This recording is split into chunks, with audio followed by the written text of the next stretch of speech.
Part 1, Chapter 6.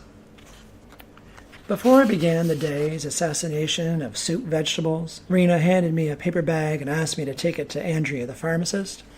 I hung up my apron and perched my paper hat on the knife block. The Lakeshore Pharmacy occupied the corner of Lakeshore Boulevard and 17th Street, a block east of the restaurant. I knocked at the back door off the alley that ran behind the buildings fronting Lakeshore Boulevard. Andrea Gauthier was a small, good-looking woman with brown eyes and long chestnut hair. She came into the cafe once in a while. I handed her the bag, warm and aromatic from the hot coffee and muffins inside. "Thanks, Lee," she said, placing the package on a table surrounded by cartons and shelves packed with overstock. "No sweat," I replied, turning to go. Lee, do you have a minute?" The door hissed shut. "Sure." Andrea sat down and opened the bag, pried the lid off the coffee, and took a sip, letting out a contented sigh. She dug for a muffin. "Rena says you're doing takeout on wheels now?" "Yeah, I just started last week." "I was wondering, would you be interested in making the odd delivery for us? I'd clear it with Rena first, of course," she said, around a mouthful of muffin when she saw me hesitate. "I could pay you up front each time. We have an account system for our regulars, the shut-ins and so on. So you wouldn't have to keep track of any money. What do you say?" I couldn't explain to her why I hesitated.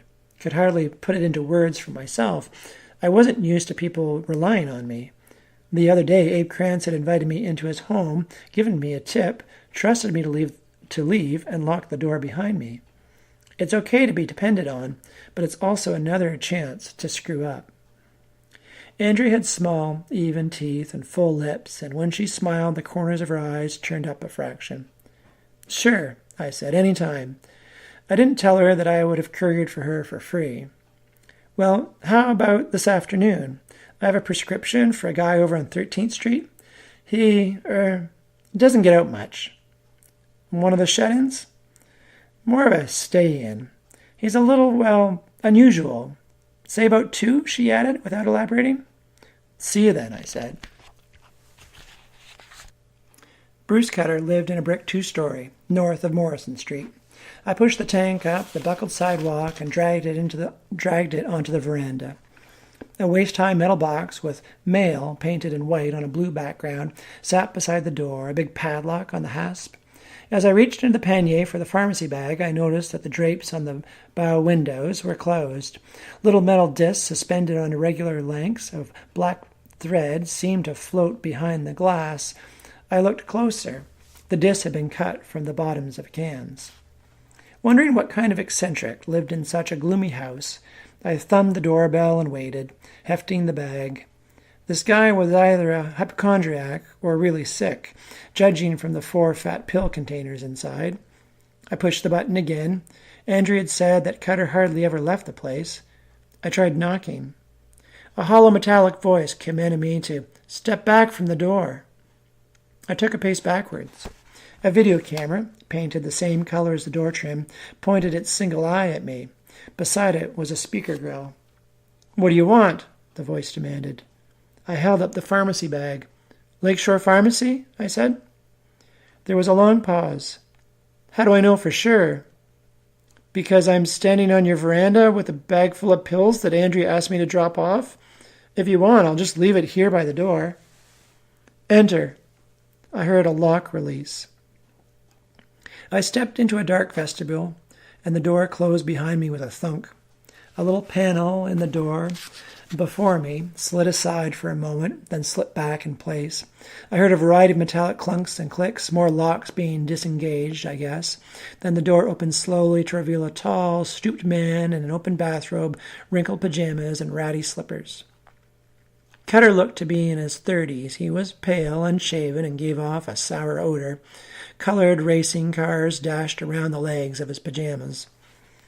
I held out the bag, ready to leave quickly, but he wanted to shake hands. "Cutter," he announced solemnly. His hand was cold. "Lee," I said. He wiped his palm on his robe as if I had contaminated him. "First or last?" he asked. "Huh?" "Lee, first name or last?" "Oh, first. Lee Mercer, Drug Squad," I added.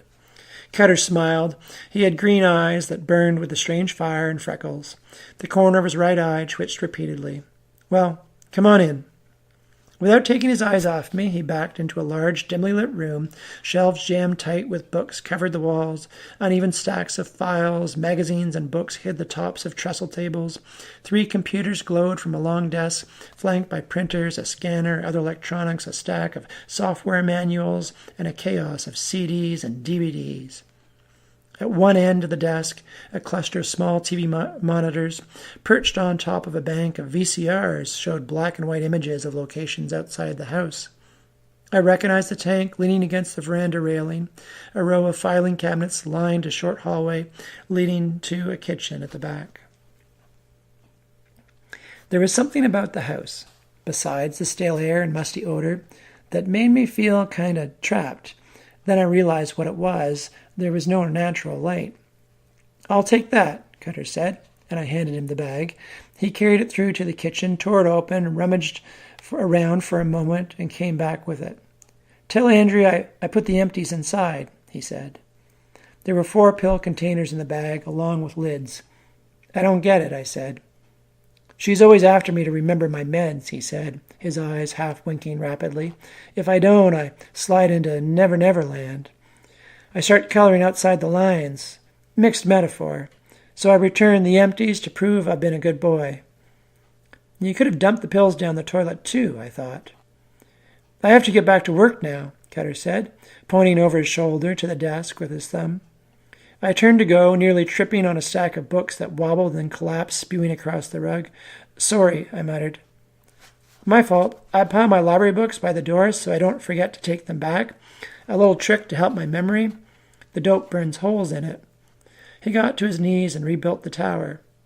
The library's only 2 blocks away, but I never seemed to get over that way. He looked up from where he was kneeling, in his bathrobe and pajamas, his eyes flinching as if it had a mind of its own. He was like a kid, as if the world was too much for him. I guess I could drop them off for you, I said. His eyes narrowed. He shook his head. Oh, no, you... He seemed to catch himself. Well, okay, thanks. He got to his feet and walked back to the kitchen, returning with a supermarket bag. He put the books inside and handed them over. I stepped into the vestibule. Bye, he said abruptly, and slammed the door. I heard the mechanical clicks and thumps of the locks. Before I mounted the tank, I took a look back at Cutter's house. Afternoon sun glinted off the shiny discs in the upstairs windows. I rode the 2 blocks to the library and hauled the books inside. The man behind the counter told me they were all overdue. I owed $3 in fines. Perfect, I said. Later that day, I walked under a threatening sky to Lakeshore Pharmacy. I passed between aisles jammed with dental floss, hair coloring, condoms, and cold remedies to the high counter at the back. Andrea stood with a phone clamped between her shoulder and ear, talking and punching keys on a computer while her assistant, a skinny guy in a spotless lab coat, pushed pills off the edge of a plastic tray into a trough with a little spatula, mumbling to himself. I held up Cutter's bag and Andrea nodded. I waited till she got off the phone. Come on back, Lee, she said. I rounded the end of the counter and followed her through a door leading to the storeroom where I had met her earlier. She took the bag and solemnly examined the containers. Thanks, Lee, she finally said. Everything go all right? Sure, I answered. Nothing unusual? I smiled. How am I supposed to answer that? Andrea laughed, her eyes crinkling. Let's sit down, she said. I could use a break. Been on my feet all morning. I didn't mind spending time with Andrea. She was attractive and smart and spoke to me like an equal, even though she was a university-educated pharmacist and I was your average screw-up and dropout. Besides, I was curious about Cutter. Bruce is a sweetheart, she began. Sometimes when he comes in to fill his prescriptions, he wants to talk. He goes on as if he's trying to cram as many words into a moment as he can. But most of the time I can't get a word out of him. He has some mental problems. I figured, I said. A number of years ago, Bruce told me he came down with appendicitis. This was before he moved into the neighborhood. He never said where he was from. Anyway, the attack was so bad he was rushed to the hospital and the doctors operated. Bruce swears that while they had him unconscious, they implanted a microchip in his brain. Not long after he returned home, he began to receive signals beamed from Buffalo. He saw people who weren't there and heard voices commanding him to do things he knew he shouldn't do. I laughed. Buffalo? Andrea frowned and looked displeased, then let out a giggle. I know, she said, struggling to regain a serious face. It's terrible, but funny at the same time. Anyway, he's under psychiatric care. Unless he takes his medication, he's delusional and paranoid. He goes right over the edge. Into Never Never Land, I put in. Pardon? That's how he described it to me. Andrea shook her head. It's such a shame. Bruce is brilliant. Was a software designer. He invented a computer game while he was at university. When he told me that, I didn't believe him, with all his other ramblings. But I looked up the game on the net. He's the author, all right. It's still one of the most popular games on the market, even though it's totally non-violent. It emphasizes intelligence and quick wits. Every time it goes into another edition, Bruce gets higher royalties. He's rich. Not that it does him any good. He has no family, no siblings, and his parents are dead, and he's... I finished her sentence. Coloring outside the lines. Andrea shrugged.